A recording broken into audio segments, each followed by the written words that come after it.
आज का जो वीडियो है हमारा वो 16th ग्रुप हम लोग पढ़ चुके हैं ऑलरेडी। उसका PYQ बना रहे हैं जिसमें कि नीट में अभी तक क्या क्या क्वेश्चन पूछा और किस टाइप से पूछा है। तो पहला जो क्वेश्चन है हमारा बोल रहा है कि which one of the following arrangements are not arrangements the given sequence is not correct according to their property. Question थोड़ा सा और लंबा था। अकॉर्डिंग टू देयर प्रॉपर्टी मतलब ये इक्वेशन दिया हुआ है, यहाँ लिख रहा है इंक्रीजिंग एसिडिक स्ट्रेंथ। तो ये जो सीक्वेंस दिया हुआ है क्या सही दिया हुआ है? क्या सही दिया हुआ है? सही दिया हुआ, सही दिया हुआ। लेकिन इसमें से पूछ क्या रहा है कि कौन जो है ना नॉट करेक्ट, कौन करेक्ट नहीं है। अब देखिए 16th ग्रुप में हम लोग पढ़े थे, तो अब चूंकि यहाँ पे हम लोग 16th ग्रुप की बात कर रहे हैं, कह के बात कर रहे हैं, तो सीधा आंसर जाएगा, आपका ध्यान जाएगा कि ये तो 16th ग्रुप का एलिमेंट है नहीं, ये है नहीं, ये है नहीं, यही बचा, आंसर ये रहेगा। तो यहाँ के लिए तो हम लोग कर नहीं रहे हैं, और एग्जामिनेशन में आपका 16th ग्रुप लिख कर तो आएगा नहीं, यहाँ तो आपको समझना है खुद ही से। तभी क्या है, अब देखिए increasing acidic strength, acidic strength कब बढ़ता है? जब H+ ये रिलीज करेगा। और जब हम लोग 17th ग्रुप में हम लोग पढ़े हैं या पढ़ेंगे, आप लोग देखेंगे कि जिसका साइज डाउन द ग्रुप आते हैं तो साइज बड़ा होता है तो वो आसानी से H+ रिलीज करता है। मतलब ये जो दिया हुआ है वो करेक्ट दिया हुआ है, तो करेक्ट दिया हुआ है, ठीक है। तब क्या है कि इसमें अगर आ जाए तो इसमें pKa वैल्यू, अब देखिए ये जो pKa वैल्यू है, आपको बहुत सारे बच्चों को लग रहा होगा इक्विलिब्रियम से ये रिलेटेड है, और इक्विलिब्रियम में जहां हम लोग एसिडिक स्ट्रेंथ पढ़ते हैं ना वहां से, ठीक है। इस चीज को थोड़ी देर के लिए आप छोड़ दीजिए। जो इन चार में ऑप्शन में से जो आसान ऑप्शन है पहले उसको चुनिए कि कौन कौन सही है कौन कौन गलत है। तब क्या है कि डाउन द ग्रुप अगर जाएंगे, नाइट्रोजन वाले फैमिली में डाउन द ग्रुप जाएंगे तो उसका एसिडिक नेचर क्या होता है? बढ़ता है। ये हम लोग जानते हैं। क्यों? क्योंकि अगर ये नहीं भी पता कि एसिडिक नेचर बढ़ता है, हमको इतना पता है कि अपने ग्रुप में जो अमोनिया होता है वो सबसे ज़्यादा बेसिक होता है। मतलब सबसे ज़्यादा बेसिक ये है, तो धीरे धीरे बेसिक नेचर क्या हो गया? घटता गया। और जब बेसिक नेचर घटेगा तो एसिडिक नेचर क्या होगा? बढ़ेगा। तो वही तो लिखा है, मतलब ये भी सही लिखा है। तब आ जाइए कार्बन वाले फैमिली में, कि कार्बन ये 14th ग्रुप का है आपका। कार्बन वाले फैमिली में दिया हुआ है कि डाउन द ग्रुप जाएंगे तो इंक्रीजिंग ऑक्सीडाइजिंग नेचर, तो डाउन द ग्रुप जाएंगे साइज बड़ा होगा, ऑक्सीडाइजिंग नेचर क्या होगा? इंक्रीज करेगा। ये भी सही है। आपका बचा क्या? ऑप्शन बी इस क्वेश्चन के लिए। मतलब आपको ऐसे क्वेश्चन मिलेंगे जिसमें हो सकता है कि आप कुछ वैल्यू जो है जिसके बारे में आप नहीं समझ पा रहे हो या आपको कंफ्यूजन हो गया हो, बाकी उस क्वेश्चन को छोड़िए मत, आप उनके तीनों ऑप्शन पे देखिए। तीनों ऑप्शन में से अगर आप इन तीनों ऑप्शन पे वर्क कर लें, ऑलरेडी एलिमिनेट कर लिए, मतलब एलिमिनेशन मेथड का भी आप यूज कीजिए, ऑलरेडी आपको ये बनेगा क्वेश्चन। कुछ ऐसे ऑप्शंस आएंगे जो कि आपको मान लेते नहीं भी पता है, तो भी आप उस बाकी सारे ऑप्शन के बारे में आपको पता है, तो भी आपका आंसर ये हो सकता है। समझ में आया? तो इसका आंसर ये है। नेक्स्ट क्वेश्चन है विच ऑफ द फॉलोइंग, 2020 का आया हुआ है। Next question, which of the following oxo acids of sulphur has oxygen oxygen linkage. मतलब इसमें से कौन सा कंपाउंड है जिसमें ऑक्सीजन मतलब पेरोक्साइड लिंकेज है? इसको बोलते हैं पेरोक्साइड लिंकेज, पेरोक्साइड बॉन्ड या पेरोक्साइड लिंकेज कहते हैं, ठीक है।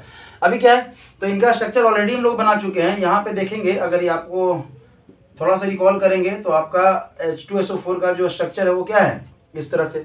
तो इसमें ऑक्सीजन ऑक्सीजन के बीच में बॉन्ड नहीं है, ऑक्सीजन सल्फर के बीच में बॉन्ड है, ऑक्सीजन हाइड्रोजन के बीच में बॉन्ड है। अगर इसकी बात करें तो बताए थे आपको बनाने के लिए कि 2 सल्फर है, दोनों लिख दीजिए, एक ऑक्सीजन यहाँ लगाइए, एक ऑक्सीजन यहाँ लगाइए। तब है 2 हाइड्रोजन है, वो किसके साथ रहेगा? ऑक्सीजन के साथ रहेगा। क्यों? ये इन्फॉर्मेशन तो ये वर्ड दे दिया कि क्या है आपका? ऑक्सो एसिड्स है। तब जो हाइड्रोजन है वो किसके साथ? ऑक्सीजन के साथ। तब यहाँ पे एक डबल बॉन्ड और यहाँ पे भी एक डबल बॉन्ड बनेगा, तो बेस तो यही है, ऐसा ही बनेगा। तब आपका कितना हो गया? 6 ऑक्सीजन तो हो गया, 2 ऑक्सीजन बचा हुआ है, तो यहाँ बीच में आपका आंसर तो यहीं पे दिख गया। फिर भी हम लोग सारा इसको बनाते हैं। यहाँ पे अगर हम लोग देखें इसका स्ट्रक्चर, तो ये S और ये S, यहाँ पे भी डबल बॉन्ड, यहाँ भी डबल बॉन्ड, इधर भी डबल बॉन्ड, और इधर दीजिए आप O एंड H, इधर भी दीजिए O एंड H, और यहाँ पे डबल बॉन्ड। 3 और 3 6 ऑक्सीजन हो गया, एक ऑक्सीजन बचा हुआ है, तो यहाँ पे बीच में इस तरह से। और इसमें तो होगा भी नहीं, इसका तो स्ट्रक्चर सिंपल ही है। तभी क्या है, ऑलमोस्ट आपका आंसर क्या हो गया? आंसर तो हो गया, लेकिन अब फिर भी हम लोग ये क्यों बनाए? ताकि ये बनाए आपको फिर से आइडिया हुआ। इसी क्वेश्चन में अगर आपको अगली बार, हो सकता है यही क्वेश्चन तो पूछेगा नहीं, हो सकता है आपको पूछ दे कि लोन पेयर कितना है। तो इस क्वेश्चन में कितना लोन पेयर है? तो ध्यान दीजिएगा, जितना है सिर्फ ऑक्सीजन के पास है, यहाँ पे सल्फर के पास तो है नहीं, क्योंकि सल्फर ऑलरेडी ऑलमोस्ट सारे इलेक्ट्रॉन का क्या कर दिया है, बॉन्डिंग बना दिया है। तो इस तरह से आप करेंगे तो आप लोन पेयर वाला जो क्वेश्चन रहेगा वो भी आसानी से आप कर सकते हैं, कि अगर लोन पेयर बोले कि इसमें कितना लोन पेयर है या मैच द फॉलोइंग आ जाए, ठीक है। तो लोन पेयर कितना है, कितना ऑक्सीजन, मतलब हर ऑक्सीजन के पास दो है, तो 8 ऑक्सीजन है, तो 8 दूनी 16 लोन पेयर इलेक्ट्रॉन। समझ में आया, कोई दिक्कत? इसका आंसर है, इस तरह से क्वेश्चन ये बनता है। ये जो क्वेश्चन है यहाँ पे दिया हुआ है आपका मैच द फॉलोइंग करके है, एक साइड आपका ऑक्साइड दिया हुआ है और दूसरा साइड उसका नेचर दिया हुआ है। आपको ऑप्शन भी दिया हुआ है, ऑप्शन देने का जरूरत नहीं है, बहुत लिखेंगे तो टाइम लगेगा आपका। यहाँ पे समझ लीजिएगा हम लोग सीधा, हम लोग जानते हैं कि Al2 क्या है, एम्फोटेरिक नेचर होता है, तो इसका क्या हो जाएगा आपका, ये हो जाएगा, ठीक है। तब है ये कार्बन मोनोऑक्साइड है, और कार्बन मोनोऑक्साइड कैसा आपका होता है ऑक्साइड, न्यूट्रल ऑक्साइड, तो इसका क्या हो जाएगा, ये हो जाएगा। कोई दिक्कत? अब बचा ये और ये मेटल के साइड है और ये क्या है, नॉन मेटल के साइड है। तो नॉन मेटल का जो ऑक्साइड है वो क्या बनाता है, एसिडिक बनाता है, तो इसका क्या हो जाएगा 3, और तब इसका क्या हो जाएगा बेसिक। यहाँ तक में कोई दिक्कत? ठीक है, सिंपल सा क्वेश्चन है कि इसमें identify the formula of oleum. आपको जब हम पढ़ा रहे थे उस समय भी बताए थे कि इसका कॉमन नेम से भी आपको पूछा जाता है, ओलियम हो गया, मार्शल्स गैस हो गया, तो ये ध्यान रखिएगा, इसमें कुछ है नहीं। अगर आपको आ रहा है तो सीधा आप आंसर क्या मारेंगे, ओलियम का आप इस तरह से आंसर मारेंगे यहाँ पे। कोई दिक्कत? मतलब H2SO7 को हम लोग क्या बोलते हैं, ओलियम भी बोलते हैं, और H2O इसको क्या बोलते हैं, मार्शल्स गैस भी बोलते हैं। तो ये कॉमन नेम जो है ना याद रखिएगा, वो आएगा ही आएगा, आपको पूछेगा ही पूछेगा। बाकी इसका स्ट्रक्चर तो अभी हम लोग देखे ही थे। फिर से एक साल पूछा गया था आपका इसी टाइप का क्वेश्चन, मैचिंग वाला जो अभी हम लोग जस्ट देखे, तो सिंपली फिर से एम्फोटेरिक Al2O3 आपका क्या हो जाएगा, एम्फोटेरिक हो जाएगा, ठीक है। और ये क्या है, नॉन मेटल का ऑक्साइड है, और नॉन मेटल का ऑक्साइड क्या होता है, एसिडिक होता है, तो इसका ये एसिडिक हो जाएगा। ये मेटल का ऑक्साइड है तो ये क्या हो जाएगा आपका बेसिक हो जाएगा, तब ये क्या कहलाएगा, न्यूट्रल एसिड कहलाएगा, मतलब न्यूट्रल ऑक्साइड कहलाएगा। कोई दिक्कत? एक क्वेश्चन है, in which pair of ion both the species contain both, मतलब दोनों जो है उसमें सल्फर और सल्फर के बीच में बॉन्ड होना चाहिए, ऐसा कौन सा इसमें पेयर है, ऑप्शन इसमें कौन सा आपका है। अब देखिए मान लेते हैं हमको नहीं पता कि इसमें क्या क्या है, फिर से उसी टाइप का क्वेश्चन कि आप ऑप्शन को देख के भी आप पता लगा सकते हैं कि हमारा आंसर क्या होगा। तो अगर इसकी बात करें तो अभी हम लोग चर्चा किए थे, इसको देखे थे कि S है और इसमें एक ऑक्सीजन इसके बीच में होता है, तो ये सल्फर और सल्फर के बीच में डायरेक्ट बॉन्ड नहीं है, तो ये ऑप्शन तो नहीं होगा। अब देखिए ये जो है ये कहाँ कहाँ है, ये जो है आपका यहाँ भी है, तो ये भी ऑप्शन नहीं होगा, क्योंकि बोल रहा है दोनों में, क्या बोल रहा है, दोनों में। यही था ना स्ट्रक्चर आपका, यही था आपका। तो ये हाइड्रोजन ना देखे यहाँ की क्या दिया हुआ है, माइनस दिया हुआ है, तो यहाँ पे आप माइनस कर दीजिए इसके बाद, तो ये भी नहीं होगा, ये भी नहीं होगा, तब क्या है आपका, ये भी नहीं होगा, ठीक है। अब देखिए ये बचा, मतलब 3 तो ऐसे छट गया आपका। समझ में आ रहा है? इसका आंसर क्या है, इसका स्ट्रक्चर बनाइए, अपने आप समझ में आ जाएगा। कोई दिक्कत? ठीक है, ऑलरेडी हम लोग कर चुके हैं, वहाँ पे जाके देख लीजिएगा वीडियो में। अगर नहीं देखे हैं यहाँ पे, अगर नहीं भी देखे हैं यहाँ पे ध्यान दे दीजिए, आसानी से आप कर सकते हैं, ऑलमोस्ट हम लोग सब कुछ कर भी चुके हैं। यहाँ पे आपका इस तरह से अगर देखें तो S4O कितना है 6 और -2, तो ये -2 है, मतलब ऑक्सीजन लगा हुआ है, तो यहाँ भी एक ऑक्सीजन के साथ माइनस लगा हुआ है, और तब आपका यहाँ पे डबल बॉन्ड है और यहाँ पे डबल बॉन्ड है, 6 ऑक्सीजन, तो 6 ऑक्सीजन तो हो गया, और 4 सल्फर, तो यहाँ पे ऐसे और यहाँ पे ऐसे लगा दिए इस तरह से, ठीक है। तो ये आसान है, आप आराम से कर सकते हैं। नेक्स्ट क्वेश्चन पे चलते हैं हम लोग। तब है एक क्वेश्चन आपका यहाँ दिया हुआ है, hot concentrated H2SO4 is moderate strong oxidising agent. ये इन्फॉर्मेशन दिया हुआ है कि H2SO4 जो कंसंट्रेटेड है वो क्या है, ऑक्सीडाइजिंग एजेंट है।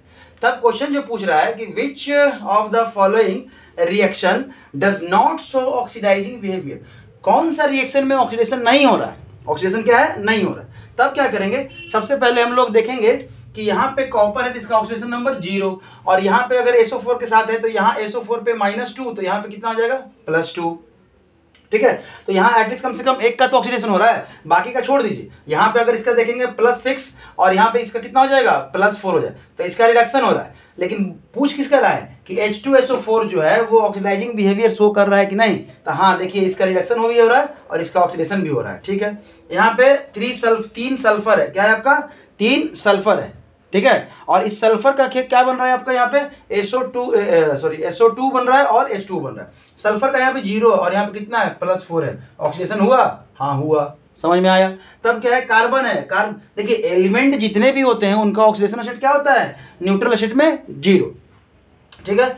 तब इनका ऑक्सीडेशन नंबर यहाँ पे क्या है? +4। क्यों? क्योंकि इसका एक ऑक्सीजन का -2 और कितना ऑक्सीजन है? 2 ऑक्सीजन है, तो 2 ऑक्सीजन का -4, तो -4 का ये मत सोचिएगा सर यहाँ पे +2 लिखे हैं तो यहाँ पे -2 लिखे हैं तो +2, हम एक ऑक्सीजन का लिखे हैं। चलिए अगर नहीं समझ में आ रहा है तो आप यहाँ पे टोटल दोनों ऑक्सीजन का कितना हो जाएगा? -4, तो यहाँ कितना हो जाएगा? +4। देखिए इसका भी ऑक्सीडेशन हुआ है। यहाँ पे जी यहाँ पे कैल्शियम का +2 और एक फ्लोरीन का -1, एक फ्लोरीन का -1, तो 2 फ्लोरीन का -2। ठीक है। अब हम इस कंपाउंड का नहीं देख रहे हैं। क्यों नहीं देख रहे हैं? क्योंकि ये तो ऑलरेडी बोल चुका है ना कि ये ऑक्सीडाइजिंग एजेंट है। H2SO4 क्या है? आपका ऑक्सीडाइजिंग एजेंट है, तो ये बोल दिया है। अब बोल दिया है तो मतलब ये तो है, तो इसका देखेंगे कि अगर ये वाकई में ऑक्सीडाइजिंग एजेंट है तो सब वो करेगा। ठीक है। तो पूछ रहा है कौन सा जो है वो नहीं शो कर रहा है। तो यहाँ पे आते हैं, कैल्शियम का कितना है? +2। कैल्शियम का इसमें भी कितना है? +2, क्योंकि यही कंपाउंड है। यहाँ पे +2 लिखेंगे तो यहाँ भी लिखेंगे +2। ठीक है। फ्लोरीन का यहाँ पे -1 है, एक फ्लोरीन का -1 है तो यहाँ भी -1 है।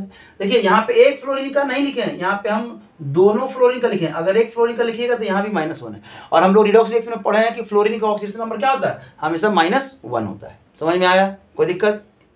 तो यहाँ पे क्या है? तो इसका +2 है, यहाँ भी +2 है, इसका -1 यहाँ भी है, -1 यहाँ भी है। मतलब ये जो कंपाउंड है H2SO4 वो इस रिएक्शन में ऑक्सीडाइजिंग बिहेवियर शो नहीं कर रहा है। क्यों? क्योंकि अगर देखेंगे आप यहाँ पे दूसरे का देखेंगे तो यहाँ पे इसका +6, तो सल्फर का भी यहाँ पे क्या है? +6 है। समझ में आया? कोई दिक्कत? ऑक्सीजन का भी यहाँ पे -2 है तो यहाँ पे ऑक्सीजन का -2। यहाँ तक में नॉर्मल। मतलब लग रहा है कि ये पी ब्लॉक का क्वेश्चन है, लेकिन ये क्वेश्चन कहाँ का है? रिडॉक्स रिएक्शन का। तो इस तरह से आपको क्वेश्चन आएगा। आपको ये नहीं है कि आप बच्चे नहीं हैं कि आपको जो है ना एकदम बता के देगा कि बाबू ऐसा क्वेश्चन है, हम ये पूछ रहे हैं, ये कर रहे हैं। आपको पूरा ये दिमाग लगाना होगा कि ये जो क्वेश्चन दिया हुआ है कैसे बनेगा।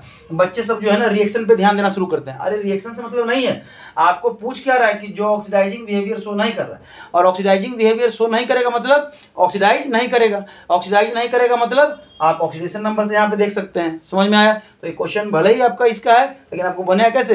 रिडॉक्स रिएक्शन से। ठीक है।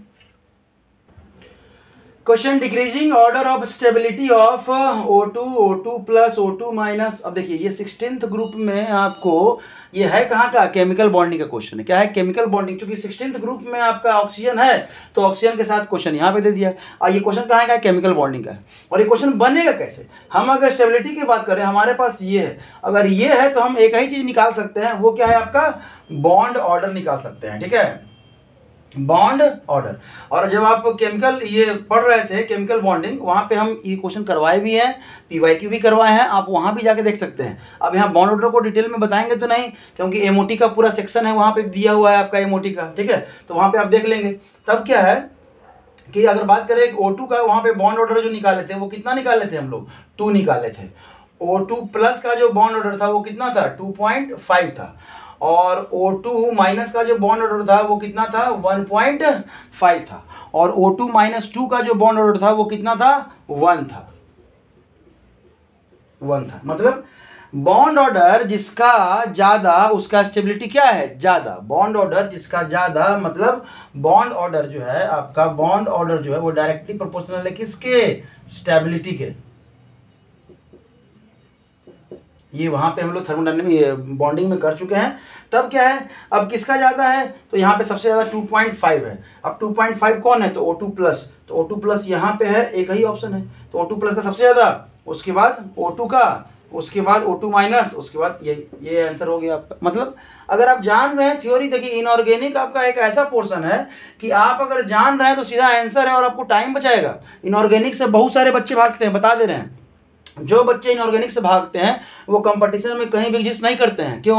क्योंकि ऑर्गेनिक एक ऐसा सेक्शन है जहां पे आप टाइम भी बचा सकते हैं और नंबर भी गेन कर सकते हैं। ये दोनों चीज़ है। मतलब समझ में आ रहा है कि एक तो टाइम बचाएगा। क्यों? क्योंकि आपको आंसर अगर आ रहा है, क्वेश्चन अगर समझ गए कि कैसे बनेगा, तुरंत, मतलब 30 सेकेंड मैक्सिमम है, 1 मिनट तो समझ लीजिए कि आप क्वेश्चन करने के बाद आप रुक भी सकते हैं 20-25 सेकेंड के लिए। तो इस तरह का ये सेक्शन होता है। तो इनऑर्गेनिक को आप स्ट्रॉन्ग करें, ये आपका टाइम भी बचाएगा और आपका क्या करेगा? आपको नंबर भी देगा और तभी आपका सिलेक्शन है। बिना इनऑर्गेनिक के आप सोच रहे हैं कि हम सिलेक्शन ले लेंगे तो ये बहुत मुश्किल है। इनऑर्गेनिक को हाँ समझना है, रटिए मत, समझिए। अब बॉन्ड ऑर्डर अगर आप जान रहे हैं तो ऑलरेडी आप समझ लीजिएगा, ठीक है। चलिए आगे बढ़ते हैं हम लोग। Acidity of diprotic acid in aqueous solution increasing in the order. अब देखिए यहाँ पे ये सब वर्ड जो लिखता है ना डाइप्रोटिक एसिड, ये आपको सिर्फ और सिर्फ कंफ्यूज करने के लिए। भाई बात है ऑप्शन देखेंगे तो दो को हाइड्रोजन है, दोनों हाइड्रोजन रिलीज कर सकता है, तो डाइप्रोटिक इसी को कह रहे हैं कि दोनों हाइड्रोजन क्या करेगा, रिलीज करेगा। तो यहाँ पे सीधा अगर एसिडिक स्ट्रेंथ पूछ लेता या कहता कि कौन ज़्यादा एसिडिक है तो हम लोग आसानी से समझ लेते, लेकिन यहाँ क्या बोला है कि एसिडिटी ऑफ डाइप्रोटिक। बस ये वर्ड सब समझिए, समझ में आ रहा है। क्वेश्चन ज़्यादा आपका हार्ड नहीं होता। आप क्या है ना कि क्वेश्चन जैसा वर्ड पढ़ते हैं उसके वर्ड में ही फंस कर रह जाते हैं। आप बस वर्ड पे ध्यान दीजिए, क्वेश्चन हार्ड नहीं है। अभी वर्ड क्या है, डाइप्रोटिक। भाई डाइप्रोटिक क्या होता है, तो दो प्रोटोन ऑलमोस्ट दिख रहा है कि सब में दो प्रोटोन है, मतलब ये सिंपल क्वेश्चन है। और क्या है आपका कि एसिडिटी ऑफ डाइप्रोटिक, मतलब बोल रहा है एसिडिक नेचर, कौन ज्यादा एसिडिक है। सिंपल सा क्वेश्चन है, समझ में आया, कोई दिक्कत। तब क्या है, हम डाउन द ग्रुप क्या पढ़ते हैं हम लोग, डाउन द ग्रुप जाएंगे तो आपका क्या है, एसिडिक नेचर इंक्रीज करेगा। तो डाउन द ग्रुप अगर सल्फ ऑक्सीजन वाली फैमिली की बात करें तो ओस से तेरी पूजा। अब यहाँ पे तीन ही है, ये तीनों दिया हुआ है, तो टी का सबसे ज्यादा, उससे कम, उससे कम, आंसर। समझ में आया, ठीक है। तो इस तरह से हम लोग बना सकते हैं। क्वेश्चन पूछा है which one of the following oxides is expected to exhibit paramagnetic character. हम जानते हैं कि जो पैरामैग्नेटिक नेचर कौन सो करता है, जिसके पास क्या होता है, अनपेयर्ड इलेक्ट्रॉन होता है। किसके पास क्या होता है, अनपेयर्ड इलेक्ट्रॉन होता है, ठीक है।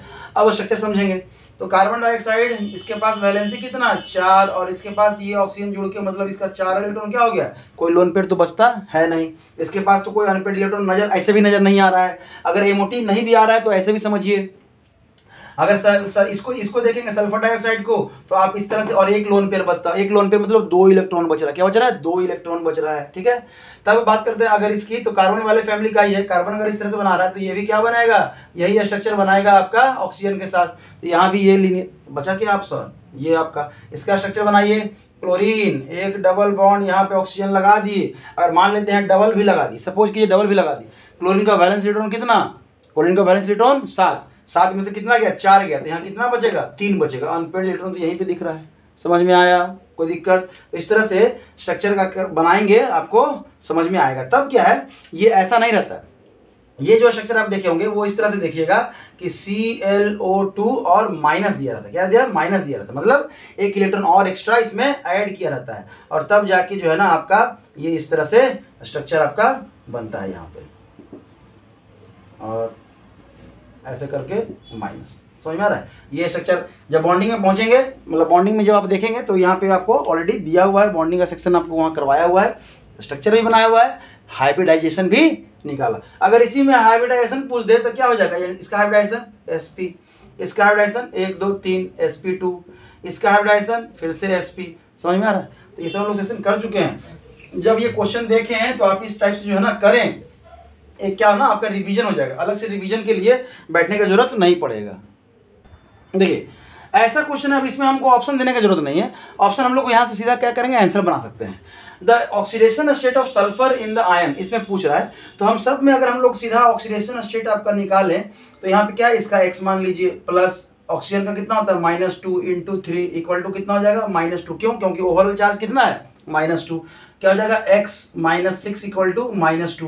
तो यहाँ पे x इक्वल टू कितना हो जाएगा। अब जिनको नहीं समझ में आ रहा है कि यहाँ पे -2 क्योंकि जीरो नहीं किए, आप रिडॉक्स रिएक्शन वाले सेक्शन जाकर देखिए, वहाँ पे आपको समझ में आएगा। फिर भी हम बता दे रहे हैं कि ओवरऑल इस पे कितना चार्ज है, -2, तो इन सब के चार्ज का सम कितना होगा, -2 होगा। तब ये कितना हो जाएगा, +4। मतलब इस पे आपका कितना है, यहाँ पे +4। अगर इसकी बात करें यहाँ पे H2O4 और -2, तो यहाँ पे क्या है 2x, अब प्लस यहाँ पे कितना हो जाएगा, -2 × 4 इक्वल टू कितना हो जाएगा, -2। तो 2x -8 इक्वल टू -2, तो 2x इक्वल टू कितना हो जाएगा, 6। तो x इक्वल टू कितना लिख सकते हैं, +3। क्या लिख सकते हैं आप, +3, ठीक है। तब है इसमें आ जाइए, इसमें जो अगर देखेंगे तो इसका यहाँ पे क्या लिखेंगे, 2x प्लस -2 × 6 इक्वल टू -2। यहाँ कितना हो जाएगा, 2x -12 equal to -2। 2x equal to कितना हो जाएगा आपका +10, तो x इक्वल टू कितना हो जाएगा +5, x इक्वल टू कितना हो जाएगा आपका +5। समझ में आया? मतलब इसमें जो आंसर हो जाएगा हमारा क्या हो जाएगा, सबसे ज़्यादा ऑक्सीडेशन स्टेट इसमें है तो सबसे ज़्यादा आप इसका कह दीजिए, और तब इसमें क्या होगा ये वाला SO3-2, और तब क्या सबसे कम किसमें है आपका H2O4-2 है। समझ में आ रहा है? और ये ऑप्शन जो होगा वही आपका आंसर रहेगा। मतलब ये ऑलमोस्ट लगभग आपका PYQ था, जो लगभग हम लोग 20 साल का यहाँ तक मतलब 2003 तक हम लोग पहुँच चुके हैं। ऑलमोस्ट इस तरह का क्वेश्चन पूछने का ट्रेंड है। इसके पीछे जाएंगे तो और भी क्वेश्चन है, थियोरेटिकल क्वेश्चन है, आप करेंगे और भी सेक्शन लेके आएंगे जिसमें हम लोग इसको करेंगे। लेकिन अगर 20 साल का यहाँ क्वेश्चन हम लोग बना लिए हैं तो 20 साल में ये ट्रेंड अब चल रहा है पूछने का, तो आपका यही पूछेगा। तो कोशिश करें इस टाइप का क्वेश्चन प्रैक्टिस करें, किसमें आपका 16th ग्रुप एलिमेंट में। ठीक है, थैंक यू।